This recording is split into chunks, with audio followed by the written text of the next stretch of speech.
алейкум, азиз телесерджілер. Миле телеканалында Едікун информацион талел программасы тақдым әтле. Студияда мен Алиме Кайбулаева çalışам. Бұл hafta олып кечкен вақайлар ақында бізім яйнымыздан текрар таныш ола білерсіңіз. Студиямыздың мұсафыры Ватан Седасы радиосының баш муарирінің муавины Себия Абибулаева олacak.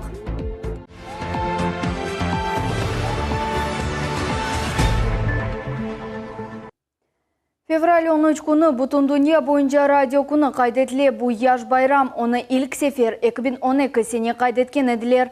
1946 сене тамам февральдің 13 күні эфирге радио 10 шыққан еді. Тамам февраль 13 күні Қырымда қуанчлы хабер олды. Яңы Ватан Седасы радиосы озышыны башлады. Радио яйынлавның тарихы ве Ватан Седасының иші ақында мұхбирлеріміз махсус левхан азырлады.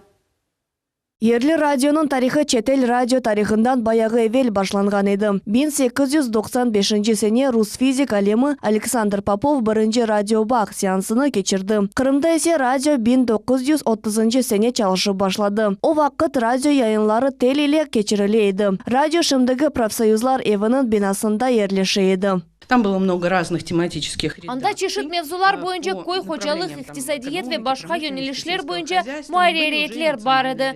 Bundan da gayrı milli muareretler de peyda oldu. O vaxtları Kırım Tatar muarereti de peyda oldu. Belli çalgıcılarımız, yırcılarımız çoxusu anda çıkışta bulunğan ediler. Kırım Tatar muarereti 1902 senesi peyda oldu. Efirde Yeni Dünya gazetasının malumatları seslendirileydi. Emde Sabriye Recepova, Ediye Topçi gibi efsanevi yırcılar, olarnen halk yırlarını yazıp aldılar. Belli alıp barıcılar arasında Esere Şemizade ve Fatıma Ametova oldular. Aktör ve dramaturg Gani Murat birinci rejissör oldu. Radyo yayınları Cenk'nin başlanğanına kadar çalıştı. Halkımızda sürgün etken son Kırım Tatar radyosu tek 1957 senesi Uzbekistan'da öz işini devam etti. 90. senelerinin başında halkımız ana vatanına avdet olunu başlanğan son Kırım adlı radyoda Kırım Tatar muhariyeti çalışı başladı. O bugün çalışa. Keçenleri ise Vatan Sedası adlı Kırım Tatar radyosu açıldı.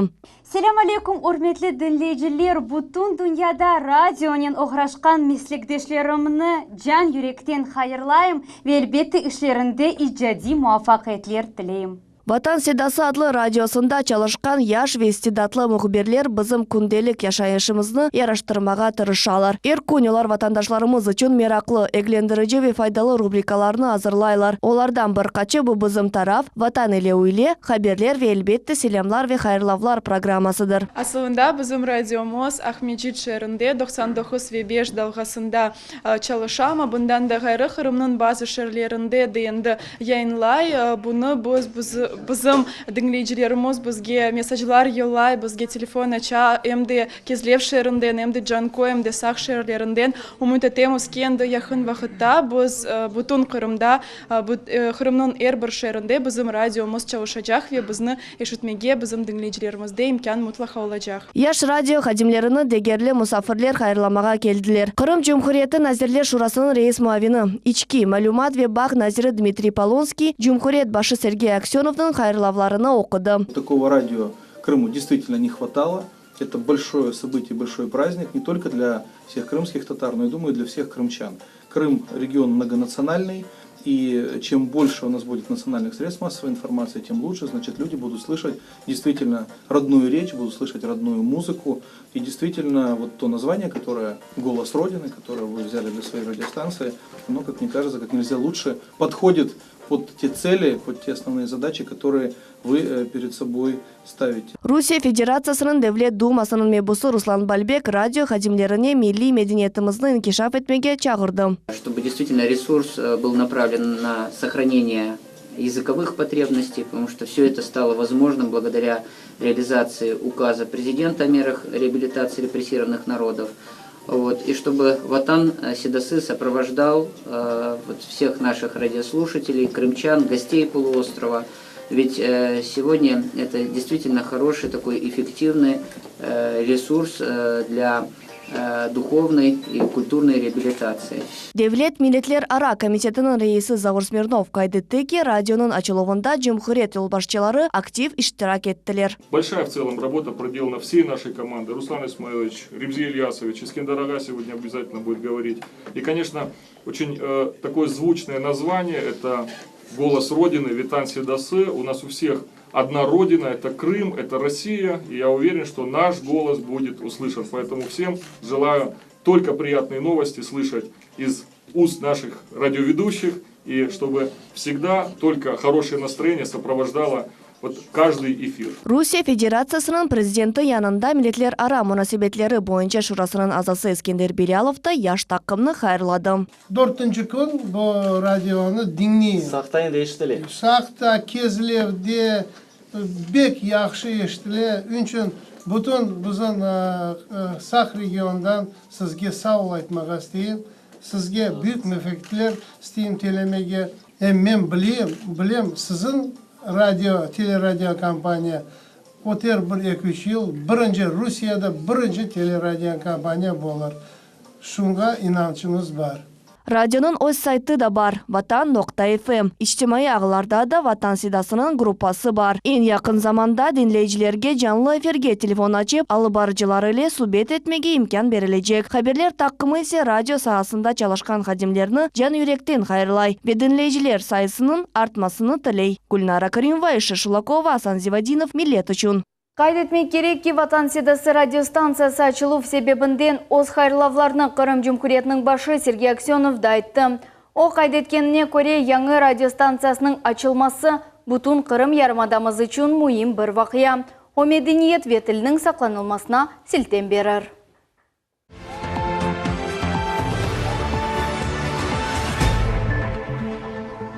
Şimdi ise hürmetli teleseyirciler musafirnen subet etmege vaqt keldi. Studiyamızda Vatan Sidası Radyosu'nun baş muharririnin muavini Sebiya Abibulayeva buluna. Selam aleykum Sebiya Hanım. Алейкум selam. Sebiya Hanım, bilgenimizge göre Vatan Sidası Radyosu oz işini faal surette devam etmekte. Demek şimdi bugünkü kunge siz nasıl regionlarında yayınlaysınız? Aslında Vatan Sidası Radyosu oz işini başladı, doğru. Ve endi biz Ahmedjit'te, Kezlev'de ve endi eki kun devamında Cankoy'da da 98 dalgasında da yayınlayıq. Ve endi Cankoy sakinleri de bizni işite bileler. Asılda milli radyomuzun takımı kaç insandan ibarettir? Takımımız 15'ke yakın insandan ibaret. Bu yaş böyle istidatlı oğlanlar ve kızlar. Biz çeşitli programlar uğrunda çalışamız. Bu programlarını hem hazırlayamız hem alıp baramız. Ve bizim dinleyicilerimiz, endi men bilesem, bizim seslerimizni da endi tanıyorlar. Asılda mına nasıl rubrikalar, programmalar bugünkü kunge kadar var? Bizde böyle sabah programması, onun adı bizim taraf. Anda yakalı barıcı, bir hafta bu Aliye Arslanova ve Ali Akçurin ve ikinci haftası bu men Sebiya Abibulayeva ve Fetislam Kishveyev. Bundan da gayrı bizde Vatan ile Öyle programması var. Bu programa saat 12'den 2 gece Erkun çıha. Ve bundan da gayrı saat 18'den saat 20 gece Hayırlayın programması, bu Hayırlaf ve Selamlar programması. Anda bizim dinleyicilerimiz o selamlar ve hayırlavlar mesajlarını yolay bileler ve sonra bu mesajlar efirimizde seslendirildi. Sebiya Hanım, asıl da Vatan Sidası Radyosu'nun teşkil etilü maksadı nasıldır? Nasıl bilirsiniz? Aslında bizim radyomuz, bizim medeniyetimizni, bizim urf adetlerimizni ve tilimizni saklamak için böyle gaye ile, maksad ile teşkil olundu ve biz bu uğrunda kun-kunden çalışamız. Radyo hadimlerine geçsek, bilgenimizge göre asılda tek yaşlar anda çalışmakta bugünkü kunge, doğru mu? Takımımız bu yaş oğlanlar ve kızlar. Onlar eposu ya da student olarak da student olalar ya da endi üniversitetini bunu tek bitirgen insanlar. Kıyınlıklar var mı? Peyda ola mı mına iş arasında? Eğer men kıyınlıklar yok olganını aytsam, elbette ki yalan olur. Çünkü elbette ki biz çalışamız, kun-kunden böyle yeni maksadlar özümüzge koyamız ve bu maksadlarga erişkende bazı bir kıyınlıklar ola ama biz bu kıyınlıklar uğrunda çalışamız ve elbette ki işimizni devam etemiz. Mına dinleyicilerge geçsek, onların sayısı kunden öyle arta mı?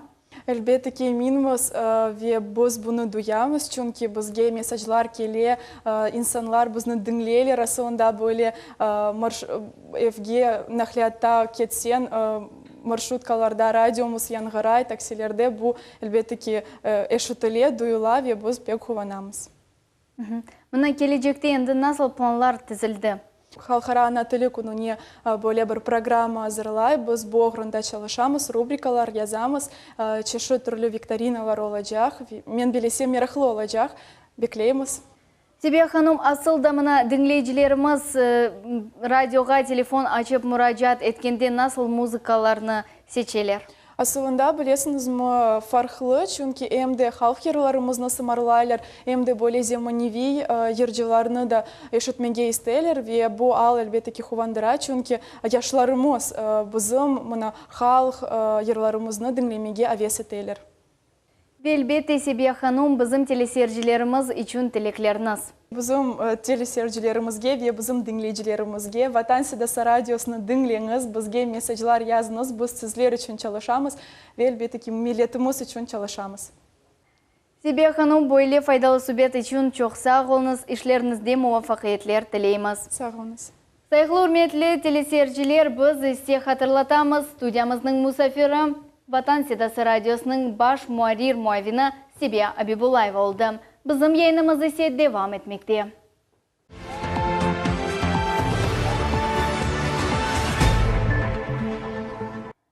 Чоңгарда ВСУ Украина Хавсызлық қызметі ile бераберлікте Қамачав тешкелятчысы Ленур Ислямовның реберлігінде олған қанунсыз силялы базасыны yok еттілер. Қырым ile сыңырда Зидиет ВСУ 34-й батальонның ве аскер тешкелятның векілері арасында yüz берді. Тамам аскерның базасында арбилер қанунсыз силя таптылар, деп яза Херсон онлайн. Қайдетмек керек ке қанунсыз тешкелятның иштиракчилерінде Русия Федерациясының паспортлары да бар еді. Батальон иштиракчилері булынған чадырны БТР бозды ве чекіп кетті. Олған мәліматларға көре силялы адамлар ату силяларны қолланып, аваға тенбиелев атулардан сон бу ерні запт еттілер. Украина Мудафа Назирлігі білдіре ки бу ваха нетижесінде силялы құветлерінің векіллері яқаланды. Олардың силялары есе чекіп алынды. Қайдетмек керек ки чухусы ерлі сакенлер қанунсыз силялы тәшкилатның иштиракчилеріне дефаларча шикайет етелер. Хусусан олардың қанунға уймаған әрекетлері için. Бу исе озыны девлет Хорчалайчылары деп адландырған адамлар оз-озыны шенлетелер. Ичтимай ағларының хулланычылары айталар ки бу кыбы адамлар насыл етіп девлетні хуртарачақ олалар. Чоққа бармайып Украинаның озунды Ленур Ислямовға тенқыт или янашмаға башладылар. Хусусан Украинаның милли полис башның сабық муавины Илья Киева ве уна унсонын сабық лидері Дмитрий Карчинский интернетте оз видеоны дарқатып Қамачав тәшкилатчысының бутун майетіні айдынлаттылар. Начиналось, появился Ленур Ислямов, но вы понимаете как? Вот когда ты привык уже к жестким лицам, знаете как, к грубым формам, появляется бархатистый человек, который, знаете как, по ощущениям далеко не революционер, далеко не военный, вот, а попахивает от него привкусом денег. Вот. И тогда уже закрались сомнения в патриотически настроях этого гражданина России. Bundan son o sonki intervюларындан бірісінде Ленур Ислямов айтты ки, өз арбижилеріні о ВСУ теркібіне кірсетіп, қырым қайтарылса, кефенің арби бөлігінде көре екен. Бұнен берабер қанунсыз силялы тәшкилат азаларының ихтияжларына пара не ерден айырылажағыны Ислямов ойледі белгілемеді. О ишана ки гарби девлетлер бұ іште мұтлаға ярдым көстережек екен. Шымділік есе озыны аскерлер деп адландырған ве Ислямовның озы не ерде олажағым белді дегіл.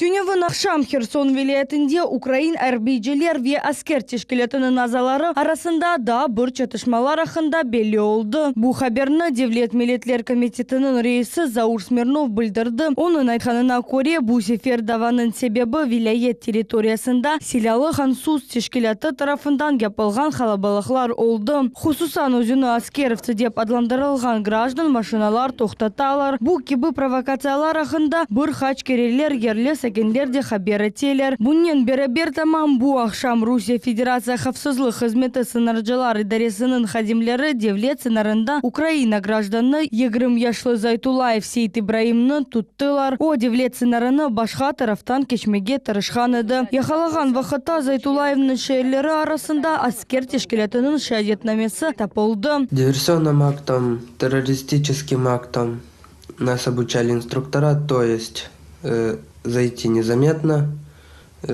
сделать какой-либо акт террористический или же разведывательная ситуация, и также незаметно уйти. Алазарда бу вахия боюнча жинайы иш açıldı. Бутен керекли мерасимлер идарелер тарафындан япыла. 9 февраля 2017 года сотрудниками пограничного управления ФСБ России по Республике Крым задержан гражданин Украины Зайтулаев Сейт Ибраим Эскендерович, 1997 года рождения, нарушивший государственную границу из Украины в Россию. В ходе личного досмотра у Зайтулаева обнаружено удостоверение участника гражданского формирования «Аскер».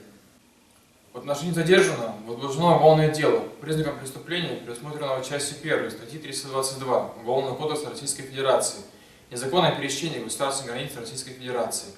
Проводятся оперативно-следственные мероприятия, направленные на установление обстоятельств совершенного правонарушения. Контракт услубынде Русия Федерация гражданлар или арби кысымларының тешкіл олунмасы ичтимаи корчалану ве арби хизметчилерінің девлет тарафындан рағбетлендірілмесі bu ve diğer sualler bugün Ахмеджитте olып кечкен матбуат конференцияда музакире етілді. Спикерлер айтқанына көре bu сененің бар мевсімінде 2000-ге қадар Қырым сакина ордуға чағырылacak. Хабер етілгеніне көре контракт услубынде хызмет еткенлер мескен ве ашайт мақсулатларынан толу шекілде темин етілген. Айлесі олған арби хызметчілерге есе ятақханелерде одалар айрыла, генчлерге есе казармада ер берле. Бұдан ғайры Қырым арби комиссары Анатолий Малолетко хабер етті ки, тахминен 200 ярымада сакина Русияның дегер регионларының арби бөліклеріне еланacak. Бұл кереклі зенатына огренмек үшін yapılacak. Мне, как военному комиссару, очень важно, чтобы часть граждан служила на материке, освоила те специальности, которых нет в наших воинских частей. Это так называемый мобилизационный резерв в будущем. Человек 150-200, которые мы отправим в учебное подразделение для того, чтобы получить, так сказать, обучить тем дефицитным специальностям, которых у нас нет на территории Республики Крым.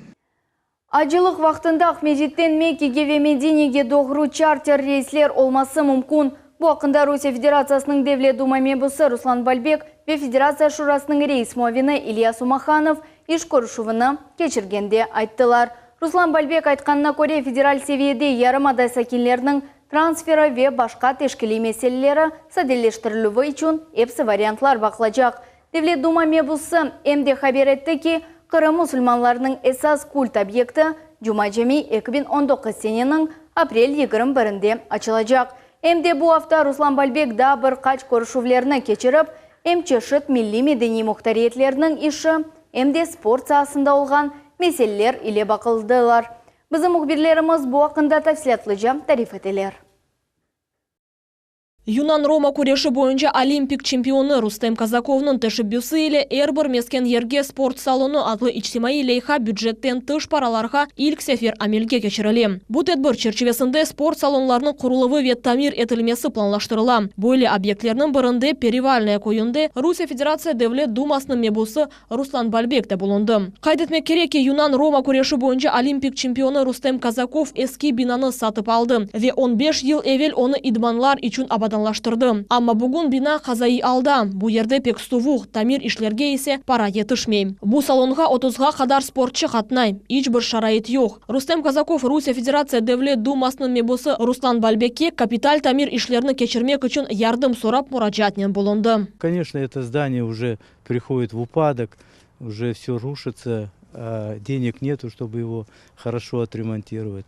Я обратился к депутату Госдумы Руслану Исмаиловичу Бальбеку, попросил, я говорю, Руслан Исмаилович, вот такая ситуация, дети тренируются, по 30 человек в зале, холодно. Он выслушал меня и говорит, давай поедем туда. Приехали сюда, он как посмотрел и ужаснулся, говорит, да, обязательно сделаем здесь ремонт хороший, чтобы дети в хороших условиях тренировались и приносили хорошие результаты в спорте. Надеюсь, что отсюда, из этого зала, будет тоже чемпионат. Devlet Duma mebусы Руслан Балбек кайдаты ки бюджеттен тыш 3,5 миллион рубль айрылган еді. Бу ярдымны иш адамлары көстәрділер. Ве оларның адлары халк огунде сеслендірілечек. Спортзал, вот сама программа «Спортзал в каждый населенный пункт» позволит нам дать вот ту площадку, на которой наша молодежь сумеет в хороших условиях, достойных, давать результаты для республики, для нашей страны и действительно развивать спорт и самореализовываться в этом направлении. Bundan gayrı Руслан Балбек Керит шерінде сургун етілген итальянлар ile көрішті. Якынларда bu халқының тарихы ақында китап тағзим етілді. О Русия Федерациясы президенті Владимир Путиннің гранты ярдымымен нешір етілді. Китап яратылмақтан evvel буюк иш бежерілді. Китапның муэллифі Джулия Джакетти Бойко айта ки Челябинск ве Казахстан архивлерінде 6 инсандан ибарет olған тақым ile Қырым итальянлары ақында малумат топланды. Айны о ерлерге 1942 сененің январь айында bu халк Қырымдан сургун етілген еді. Китапның тиражы 1000 нусқа. Я уже говорила, что бу грант тек реабилитация олған сон пейда олды. Реабилитация есе Путин ве Берлусконинен Ялтада көрішкенде олды. Бу көрішівде бізге Руслан Исмаилович Балбек ярдым етті. Китапның тақдимнамесінде Русия Федерация Devlet Думасының мебусы Руслан Балбек де болынды. О қайдетті ки акимиет Қырым итальянларының мединиетіні ве маневейлікні яныдан тіклемеге ярдым етежек. Уверен, что итальянцы Крыма, будучи активными такими пассионариями, сумеют создать прочный мост между российским Крымом и Италией. Бүгінгі күнге қадар керішті итальянлар ile yapılған бірчоқ объектлер сақланылып қалды. Китап bu асырлар девамында белі олған ань-анелерінің ғайрыдан текленілуіне ве Қырым халқларының бірлешмесіне бірінші адым oldu. Левиза Сидбелялова, Асан Абибуллаев, Алишер Алимов, София Шукурова, Аким Бекиров, Миллет үшін. 15 февраль күні Русияда Афганистандан Совет ордулары чықарылуының 28 елығы қайдетле. 10 елық Афган женкінің иштиракчилері оз женкевер достарыны хатырлап, Афганистанда вефат еткен қырымлыларыны аңдылар. Емде Афганистанда вефат еткен қырым сакинлері адлы мемориалына чечеклер қойдылар. Бұл күнге бағышланған Қырым Девлет Академик музыкалы театрында тантаналы топлашу ве байрам концерті олып кечті.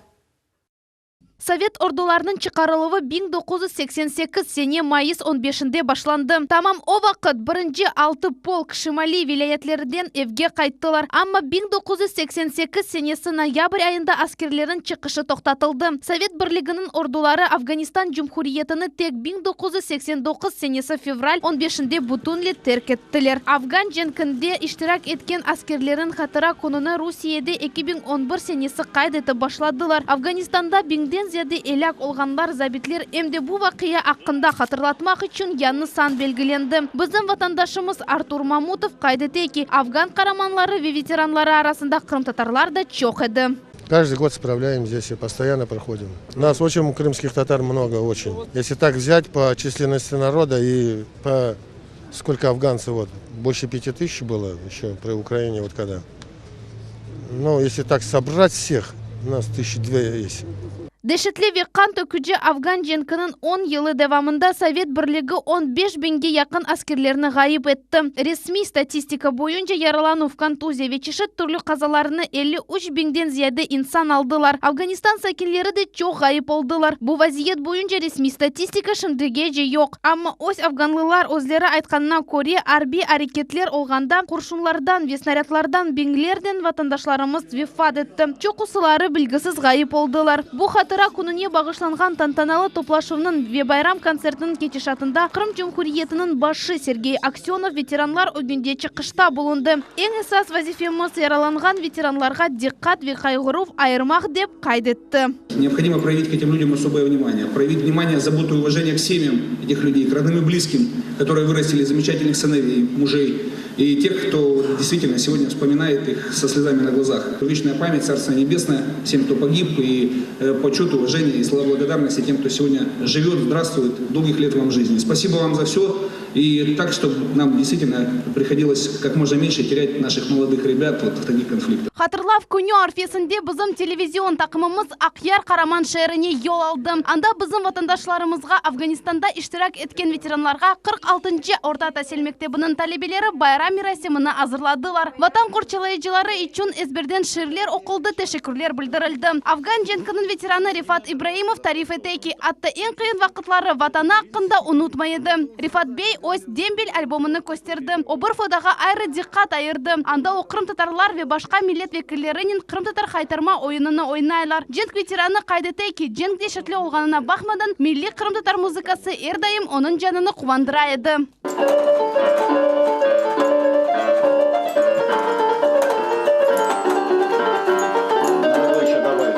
Рифат аға Русияде женк ветеранлары унутылмағаны үчүн ве яш несілні милетлер ара мунасибетлері шарайтынде тербиелегені үчүн тешекүрлер білдірді. Эмде яш несіл башындан женк вақияларыны ич бір вақыт кечірмегенini истей. Наши дети, наши внуки, наши правнуки, уже 35 лет прошло. Вот я сегодня был в школе, 46-й, где мои дети учились. Моя дочка начинала с 1 класса, закончила школу, мой сын закончил эту же школу. Я благодарен учителям, преподавателям, которые учили. У нас никогда не было национальных вопросов в этой школе. Все относились друг к другу полными понятиями. Были мы в этой 46-й школе, и дети сделали нам такой праздник. Показали наши кадры, показали наши воспоминания. Честно говоря, перед ними выступая, у меня были слезы на глазах. Теминдар Мамбетов Афганистандан эндер сержант унванынен қайтты. Қызметте о механик олып çalışты. Женк дешетлігіні, шарайтсізлігіні ведостларының эляк олывыны башындан кечірді. Оғлыны беклеген ананын сачлары чаларды. Теминдар Мамбетов женк шарайтлерінде бір вақыт көзеш төкмесем де анамы көргенден танып оламадым. О күнлеріні хатырлап қызметчілер арасында анын неге чевірілген адетақта тариф етті. Бір тақым дембелге кеткенде ескі гитараны вейір метаныны қалдырайды. Бұл Эркес Былеве ярлайды. Ну что ж, ребята, нальем бокалы за тех парней, кто отдал жизнь во имя счастья чужих людей, кто не увидел за цинком гроба родную мать, за тех парней, кому осталось в земле лежать. Bundan gayrı bizim vatandaşlarımız Afgan jenкнын ветеранлары için internet portal yaratma gayesini teklif ettiler. Anda olar memleketinin çeşit regionlarından bir-birlerini tapıp konuşabilirler. Sultaniye Ситакаева, Саны Бибуллаев, Рамазан Аливапов, Руслан Хохлов, Millet için. Ахмеджитте Devlet Milletler Ara Komitetinde idari ara işbirlik çerçevesinde federal maksadi programma obyektleri boyunca toplaşuv olup geçti. Бүгінгі күнде 10 объектте құрылжылық монтаж ішлері өткерлі. Қалған 28 бұл елі башланacағы планлаштырыла. Объектлерінің құрылжылығы Русия Федерация президентінің сүргін олынған гражданларының реабилитациясы ақтаймыры черчевесінде өткерлі. Devlet экспертизаның кечерілігі вемескен ичтимаи эмиет құрылжылық ішлерінің башлануы күн мевзусына чықарылды. Оның черчевесінде келгенлерге иш девам еткен объекттер ақта видео нумайыш еттілер. Бұл Крым татарлар топлу яшаған ерлерде балабақчалар, мектеплер ве Крым Муэндислик университетінде генчлер полиэтник медениетінің меркезі. Сегодня есть некоторые вопросы у нас относительно, скажем, строительства школы в Бахчисарае. Есть аналогичные проблемные вопросы относительно объектов в городе Евпатории, часть в Симферополе. Но сегодня здесь были представители муниципальных образований, то есть достигнуто определенное соглашение. Я думаю, что эти обременения будут сняты и работы будут продолжаться уже дальше в штатном режиме. Bundan gayrı toplашывның iştirakçileri başka ичтимаи мескен объектлерінің құрылжылығыны да музакере еттілер. Mesela Gençler Полиэтник Медениет мерkezінің құрылжылығы или оғрашқан құрыжы Эмде Бахчисарай районында ерлешкен Сүрен адлы мемориал комплексны құра. Шымдыки заман жаминын векілсенің фундаменті қойылды. Якын заманда диварларының құрылжылығы бекленілі. Мемориет ве музей биналарының құрылжылығы график бойынша кетмекте. Шымды біз 0 дәрежесіне чықтық. Топлашывда беледие тәшкілатларының капиталь құрылжылық қызметінің федераль мақсади программа бойынша идаре этюф мудирлігінің генераль құрылжылықның векелері бұлындылар. Ишлер роман-аман график бойынша кетмекте. Кемер объект бойынша бір-екі кайдылар бар. Умумен хатсевет етмек үшін себеп жоқ. Құрылжылық монтаж ишлері график бойынша башланacak. Бюджет маалиелерінің кулануы ачык айдын олсын деп Русия Федерациясы президентінің эмирине бинайын Крымда хабарчылыкка каршы комитетінің векили да булунду. Бу федераль максади программа амелге кечирилүүвде хабарчылыкны жок этер. Обсудили проблемные вопросы, они, конечно же, есть. Находим пути решения. Некоторые вопросы принимаем сразу здесь. Часть из них, конечно, требует пошагового решения, но, в принципе, понимание есть. Здесь сегодня представители муниципальных образований, службы капитального строительства, подрядные организации, проектные организации и так далее, экспертиза. Поэтому, конечно, вот те вопросы, которые обсуждаются, я думаю, что имеют перспективу своего решения. Хатırlatамыз ки кечкен сене 10 объектте куручылык монтаж ишлери башланды. Бу жылы ise да 28 объект тикле башламага планаштыралар. Заур Смирнов кайдетти. Азырлык ишлер февральнын 20-неже екиленмек кереклер. Айша Шлакова, Эдем Исмаилов, Милет Ичун. Назирлер Шурасының сабық рейс муавины яқаланды. Оғайет бұйу көлемде хабар алууда қабатлана. Бурусия Тақиқат комитетінің сайтында хабер етіле. Тақиқат малыматларына көре, кечкен сененің август айындан декабрь айына же бұл инсан арада да бір адамны құланып, евел аңлашқан хабарының қысмы оларақ 27 миллион рубле алды. Хабар Қырымда мескен құрыжылығына контракт түзілуінде құрыжы шіркетлерінің біріні құрыжы малылар кетірген екене шіркет сечмеге ярдым етмек үшін алынды. Шындығы вақытта бұл инсан яқаланды. Бежерілген жинай ішінің эпсаллары аны қолына. В ноябре месяце мной были обнаружены признаки совершения преступления там, по ряду статей Уголовного кодекса Российской Федерации. Мной была назначена проверка антикоррупционным комитетом ряда направлений деятельности господина Казурина. Большинство материалов еще в ноябре-декабре месяце были переданы в МВД, Следственный комитет, Федеральную службу безопасности России. То есть по результатам проверки этих материалов произошло задержание вчера. Инициатива это была полностью в принципе озвучена мной. Я находился в контакте с руководителями силовых структур.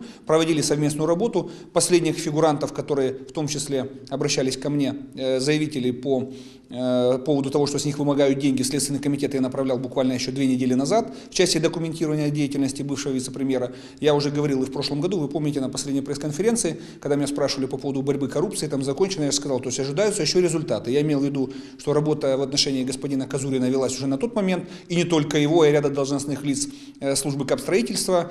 Соответственно, есть еще вопросы к отдельным должностным лицам. Уверяю, что процесс еще не закончен. Это не последнее в данном случае задержание. Я не могу тайны следствия раскрывать, но в любом случае уверяю вас, что ситуация находится под полным контролем. Қарасу базар районының бақчайлы кой сәкенлері койды ақыр вазиет пейда олғаны себебінден біздің мемориетімізге мұражат еттілер. Сәкенлер екене күчу Қарасу өзеніне Черкев сувлары ақызылғанына шикает етелер. Бұл меселені огренмек үшін біздің мұхбиріміз София Шукурова yol алды. Бақчайлы койден күчук Қарасу өзені кече ерлі сәкенлер кеченлері бұл өзен пек теміз әді деп қатырлайлар. Ама енді 15 жылдан берлі дренаж иле өзенге Черкев сувлары ақыла. Ерлі сәкен Сергей Щербацевичнің сөзлеріне көре 80-нчі сенелері мұнда күчук темеслежі иншаатлар барыды. Оларға 2 бина бала бақча ве мектеп бағлайды. Сондыра 90-нчі сенелерде да 12 квартиралы эв қошылды. 2000-нчі сенелерінде темеслежі иншаатлар ишлеріні тоқтаттылар. Все, что было металлическое. Демир капакларыны металлоломга бердилер. Сон олар чөплүкнен толуп ось ишini бежермей калдылар. Бутун сасы сувлар doğrudan doğru өзенге түшелер. Мында 200 метр узунлукта сувлар дурулуп кала. Олардын тек ягмурлар яда кар суы алып кети. Бакчайли амбулаторияның фельдшері Валентина Ушакова бу көйде 20 жылдан зейде яшай. Ойта ки бу меселе бойынша олар инде әрбір инстанцияға мұражат еттілер, ама ешбір ерден ярдым көстерелмей. Как лето пройти. Язда мында кечмек чаре yok. Мында көпірчік бар. Оның ярдымынен балалар мектепке, бала бақчаға қатнайлар. Кечкенлер нефес алғанда бұғылалар. Пенжерені açмаға оламайық. Сасықлық боға. Әркезге мұражат еттік. Яздық, файда жоқ. Біз бір кімсеге керек мейміз. Айны бұл меселе бойынша біз Бақчайлы кой шурасының рейсіне Светлана Латышқа мұражат еттік. На балансе Bizim көй шурамыздың балансында bu канализация системалар кірмейлер. Темізлік иншаатлары мұнда асылында çalışмай. Мен тек 4 ай девамында çalışам ve bu meseленен yakınca tanış olacağım.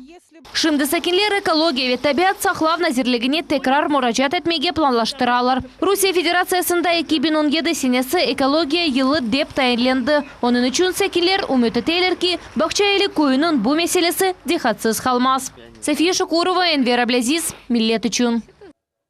Ариф Маметовлар айлесі 20 ел девамында вақтынша құрылған евде шарайтсыз яшамаға мечбурлар. Себебі құрылған евчік ресмилештірілмеген дамартада тұра. Бұл вазиетні бізі мұхберіміз Султания Ситакаева анламаға тырышты. Эсфира Ариф Маметова ось айлесі еле 1998 сенесі Өзбекистандан Қырымға көчіп келді. Ватанда эв алмаға паралары етішмегені себебінден Сарабыз қасабасында барақларда ерлешмеге мечбур еділер. Шу вақыттан берле Эсфира қартана эко одалы временкада яшай. Мында яшамақ үшін шарайтлер yok. Енді мен не намаз етіп болам, не абдес алып болам, суық, не бір şey yok. Эсфира Ариф Маметованың қызы Фатиме Читақ ақайындан айрылған сон оғлының анасының янына көчіп келе. Ойта ки, бұл временканың дамы ақа табаны семеттен су ве газ yok. Прописка олынмақның да чаресі yok. Мен анамнен векі баламнен бір одада яшайық. Мұнда ашаймыз, юғынамыз ве юқлаймыз. Евде собаны яқмақта оның сүжағы бөленмей чүнки табанлар бетонлы. Яғмур яқса дамдан суваға. Фатиме Читақ қайдыты ки весиқаларны ресмилештіргенде чоқ меселелер пейда ола. Чүнки барақының техник планында олар яшаған временка yok. Когда я уже стала обращаться, пошла по совету. Мен кой шурасына евны ресмилештірмек үшін мұрачат еткенде, менден насыл етіп бұ временкаға түштіңіз деп сорадылар. Біз мұнда бір шей құрмадық, текеке одалы временкаға кіріп яшадық. Бұ временканың керекли весихалары бір шей yok. Сарабыз кой мемуриетінің башы Игорь Чичкин білдірді. Фатиме Читақ мемуриетке кечкен сене оз меселесінен мұрачат етті. Комиссия тізілді ве бұ айленің вазиеті огренілді. Фатиме Читақ айлесіне яшайыш мескен шарайтлеріні эйлештірмек керек деген қарар чықарылды. Значит, два у нас получается пути. Бұл вазиетте дамарданы ресмилештірмек керекміз. Біз өз тарафымыздан бұл евні қазайы алда болынғаныны тыныжамыз. Қазайы мескен программасына қошачақмыз. Екінші вариант істен нефбетте тұрып квартира ала білелер. Ама бұл меселе тезден алетермейджек. Чүнки нефбетте 100 селеден зияды инсан тұра. Айленің келечегі насыл олажағы шымдылық белі дегіл. Ама Ариф Маметовлар айлесі өз евлерінің сайыбы олмаға үміт етелер. Біз өз нефбетімізде бұл вазиетні незарет етежек. Султания Ситакаева, Алишер Алимов, Дмитрий Низовой, Миллет үшін. Ахмеджитнің Грес қасабасында 5 қатлы евде патлав юз берді. Нәтижеде бір қадын әляк олды, да екі инсан хастаханеге оғырады. Вақия юз берген ерде бізім телевизион тақымыз да болынды. Бұл вақияны өз көзінен көрген Ильяна Малаван айта ки, патлав нәтижесінде пенжере жамлары 15 метрге аттырылды. Патлавдан сон янгын юз берді. Ша толған Илья ярдым көстермеге ашықты. Мы зашли в подъезд.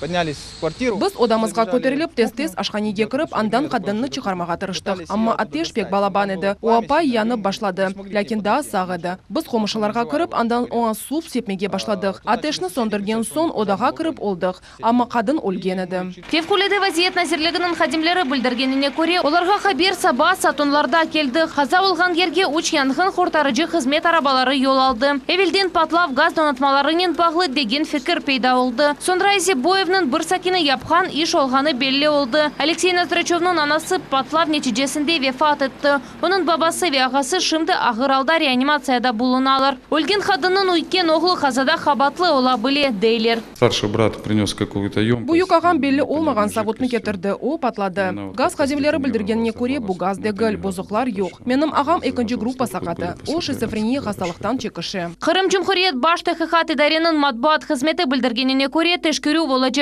Сонрайсы хабатлылар жезан алачақлар. София Шукурова, София Ганиева, Руслан Хохлов, Миллет үшін.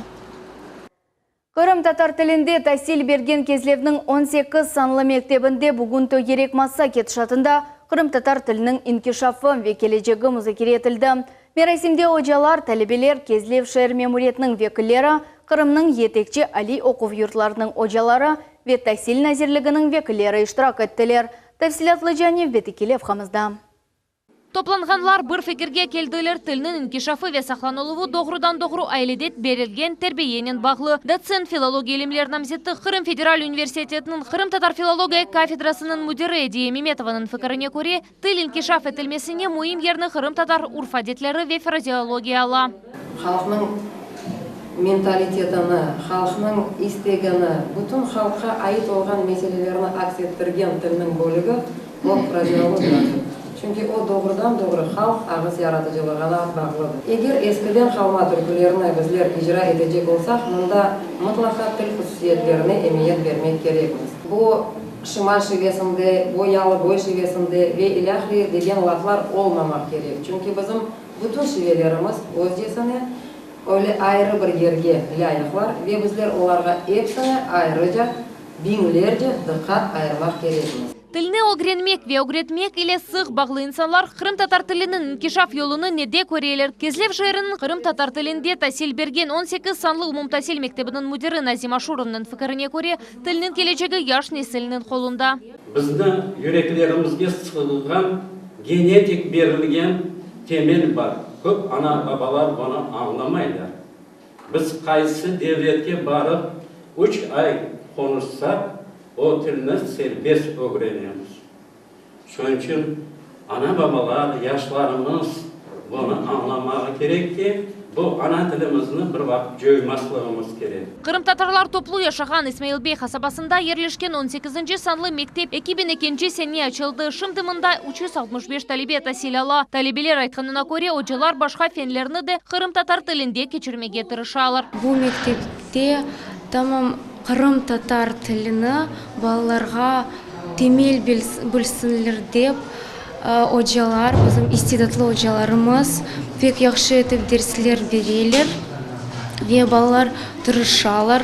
Ana tilde laf etmege олардың да istekleri бар. Келечекте мен қысмет olsa Қырым татар тілі ve edebiyat hoca olmak isteyim ve yine de öz мектебімде çalışmak қызмет etse pek istегім бар. Bizim 18 мектебімізде Қырым татар тілі дәріслері пек мерақлы кече. Bizim hocamız Gülnar Abkayırına бізден бізге пек яқшы Қырым татар тіліні öğretti. Çok şiirler yazamыз, çok оқимыз ve şunun için Қырым татар тіліні енді pek temelli білеміз. Biz Қырым татар тіліні сақламақ керекміз ve şunun için biz evde de Қырым татар тілінде laf etemiz. İngiliz tilinden terin тәсел берген Кезлевнің 8 санлы гимназияда да ана тілдер бойынша дәріслер берілі. Амма esas дәріслерден sonra. Бізде дерстен тыш төгереклерді Қырым татар, ермен ve украин тіллері öğrenili. Украин тілі 6 saat haftada, Қырым татар тілі 7 saat, ермен тілі ise 2 saat. Олар ана бабаның istekінен bağlı. Bu sene saatlarının sayısı ziyade. Bu yıl 3 grupa çalışı, kuvandırған şey bu ballar tek Қырым татар балалары дегілді. Қарышық қоранталардан да бар. Бірдәне қазан татар баласы бар, бірдәне рус баласы бар. Elbette her şey ailenin bağlı. Ana babaları, баланың ана бабасы егер балам тіліні білсін деп тырышсалар, bu бала тіліні білер. Çünkü ana тілі bu ana тілі, анадан башланған тіл. Кезлев шайыр мемориетінің баш муавини Эльмар Мамбетов яки Қырым татарлар тек лақырды тіліні дегілді ресми тіліні де öğrenmek кереклер. Придет время, когда... Келечекте біз весихларны Қырым татар тілінде язачамыз. Тілінің öğrenmek için çokça мектептерні ve бала бақчаларны құрмақ керек. Bu iş federal мақсади программа бойынша planlaştırılған. Bundan da gayrı toplanğanlar qaydettdiler ki, konferensiyalar tilinin inkişafına buyuk isse hoşa. İşte böyle mart 23 günü Kırım Federal Üniversitetinde filologiya tünevin bugün yarın mevzuda umumrusiya konferensiya olup geçecek. Fevralının 21'inde Halkara Ana Tili Günü çerçevesinde Ahmetjet'nin Alime Abdınanova adını taşıған 44. mektebinde Til halkının canlı serlevalı konkurs olup geçecek. Aynı bugün Millet telekanalımızda da canlı yayın devamında Tuğhan Til adlı telemarafon geçecek. Onun çerçevesinde ezberden Kırım татар тілінде шиыр оқығанлар ve Tuğhan тілінде en güzel inşa yazğanlar arasında galiplerinin adları ilan edilecek. Safiye Şukurova, Ömer Mustafaev, Millet için.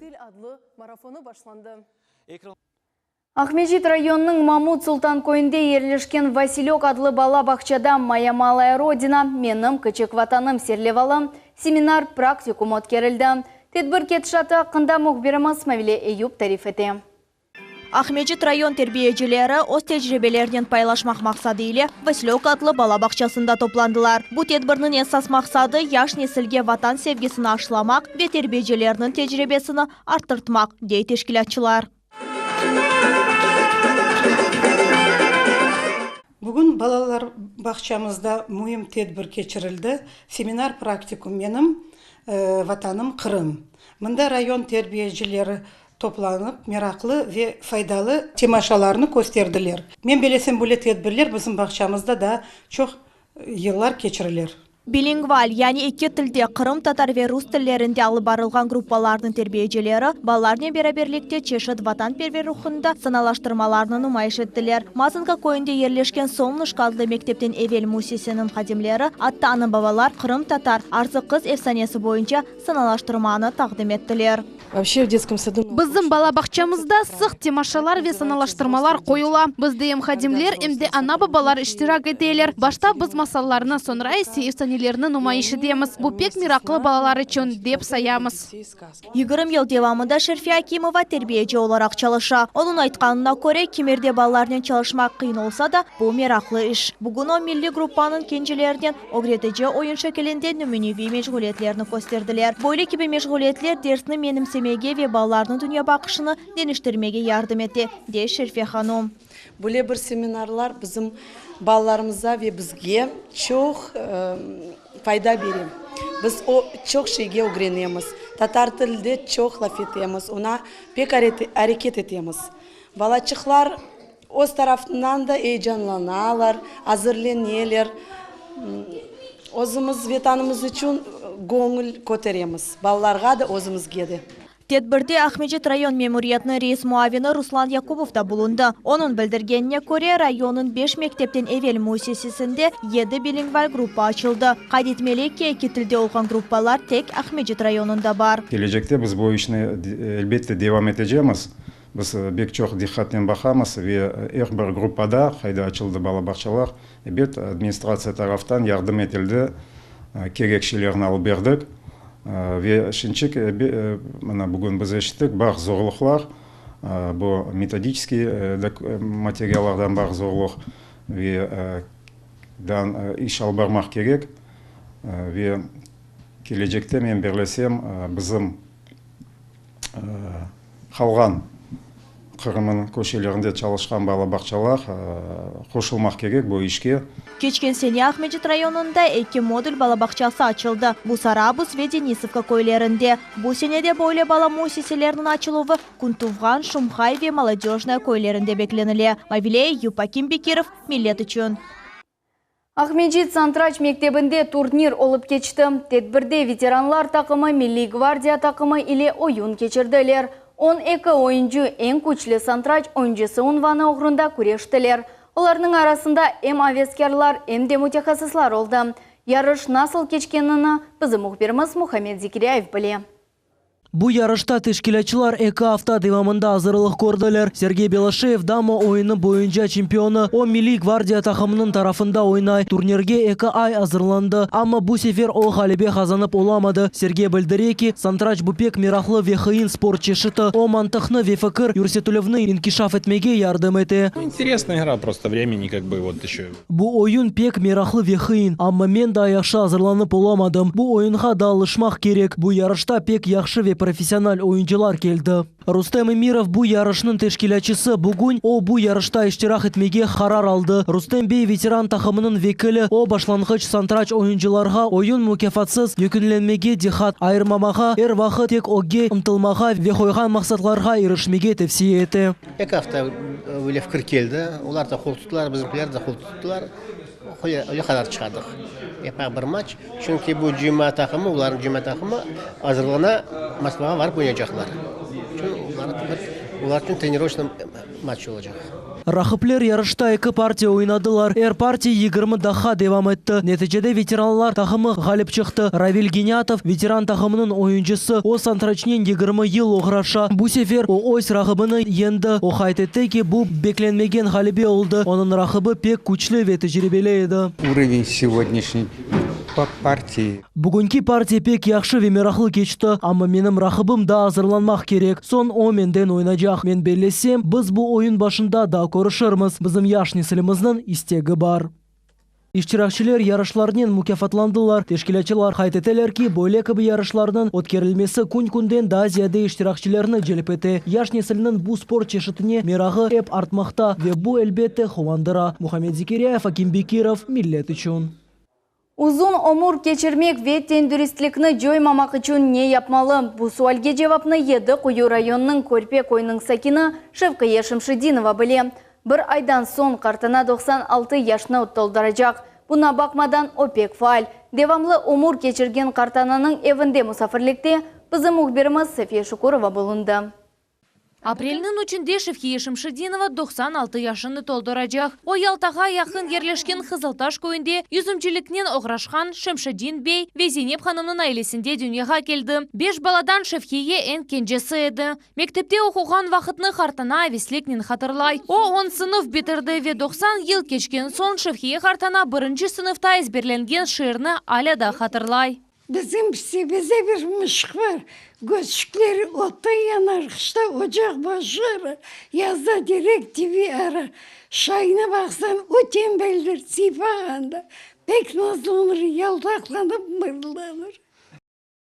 23 yaşını toldurgan Şevkiye'nin hasevetsiz yaşlığı bitti. Bunun sebebi 1944 senesi Mayıs 18 günü yüz bergen facia oldu. Ailesiyle beraber o Orta Asya'ya sürgün etildi. O dehşetli vakayalarını Şevkiye kartına koz yaşsız hatırlap olamay. 44 senesi visat etkende 7 can çıktık. Onu yaşadık ve kavata. Son evlere koştuk, Zemlenkalara yaşadık. Zemlenkalar yaşadık. Babam Zemlenka öldü, anam Zemlenka öldü. 10 günde. Kelini Zarema Hanım aytkanına göre çok yıllar devamında yerlamagan kartana bizler için türkü icra etti. Neler şuma şuma, neler de geldi başıma.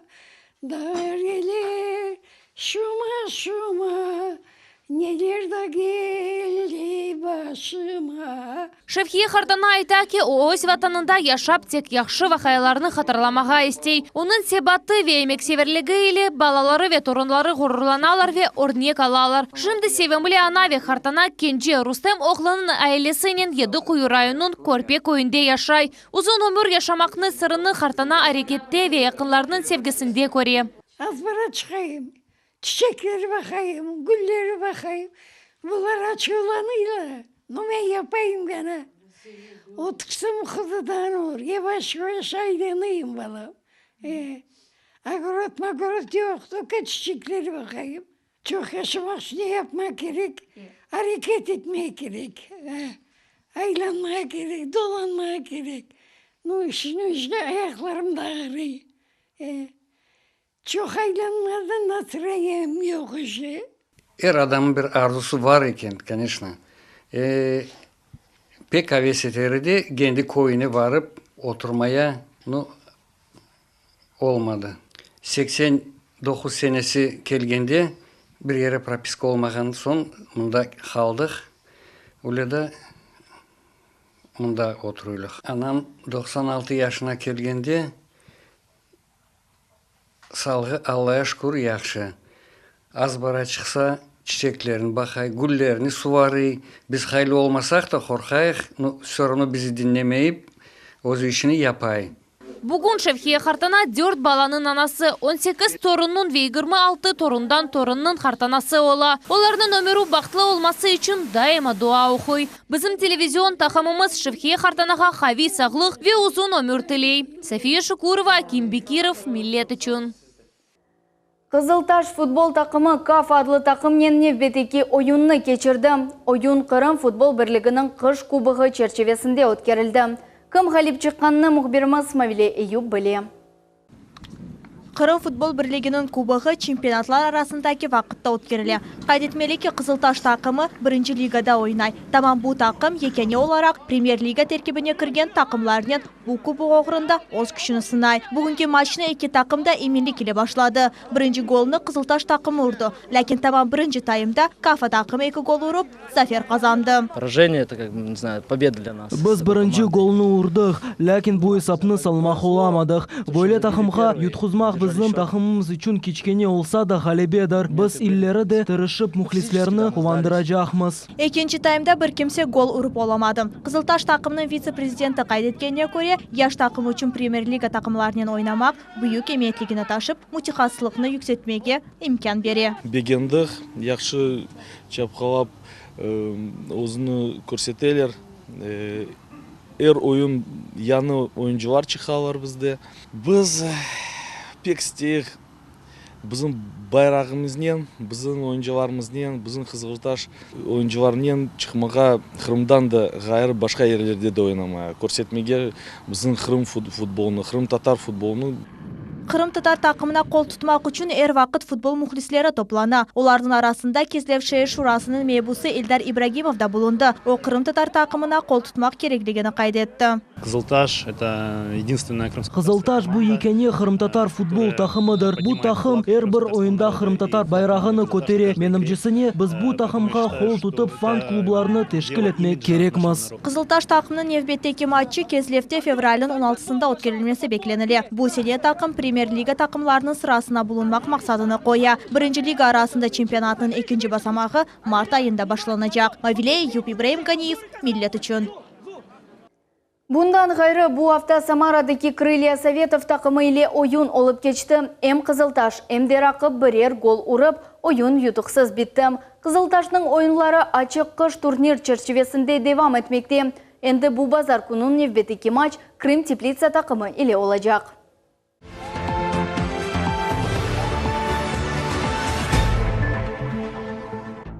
Bu hafta yüz bergen en aktual mevzular edi ve şu noktada yayınımız sonuna yetti.